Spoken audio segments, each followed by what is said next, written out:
নমস্কার বন্ধুরা, আশা করি তোমরা সবাই খুব ভালো আছো।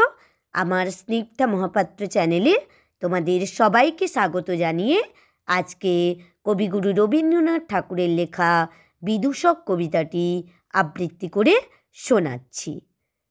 কাঞ্চির রাজা কর্ণার জয় করতে গেলেন, তিনি হলেন জয়ী।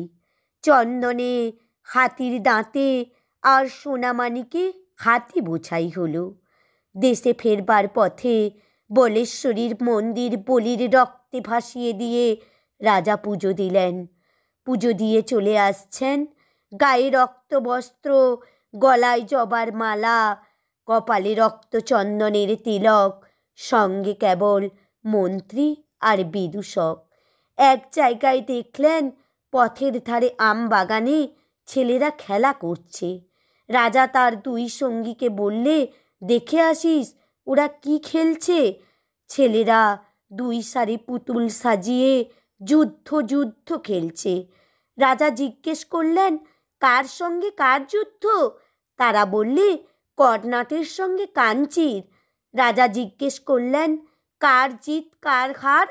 ছেলেরা বুক ফুলিয়ে বললে, কর্ণাটের জিত, কাঞ্চির হার। মন্ত্রীর মুখ গম্ভীর হলো, রাজার চক্ষু রক্তবর্ণ। বিদূষক হা হা করে হেসে উঠল। রাজা যখন তার সৈন্য নিয়ে ফিরে এলেন, তখনও ছেলেরা খেলছে। রাজা হুকুম করলেন, এক একটা ছেলেকে গাছের সঙ্গে বাঁধো আর লাগাও বেত। গ্রাম থেকে তাদের মা বাপ ছুটে এলো, বললে, ওরা অবোধ, ওরা খেলা করেছিল, ওদের মাপ করো। রাজা সেনাপতিকে ডেকে বললে, এই গ্রামকে শিক্ষা দেবে, কাঞ্চির রাজাকে কোনো দিন যেন ভুলতে না পারে। এই বলে শিবিরে চলে গেলেন।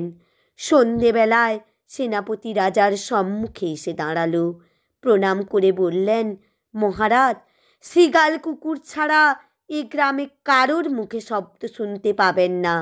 মন্ত্রী বললে, মহারাজের মান রক্ষা হলো। পুরোহিত বললে, বিশ্বেশ্বরী মহারাজের সহায়। বিদূষক বললে, মহারাজ, এবার আমাকে বিদায় দিন। রাজা বললেন, কেন? বিদূষক বললে, আমি মারতেও পারি নে, কাটতেও পারি নে। বিধাতার প্রাসাদে আমি কেবল হাসতে পারি। মহারাজের সভায় থাকলে আমি হাসতে ভুলে যাব। নমস্কার বন্ধুরা, আমার কবিতাটি যদি ভালো লেগে থাকে প্লিজ আমার চ্যানেলটি লাইক, কমেন্ট ও সাবস্ক্রাইব করে আমার পাশে থেকো।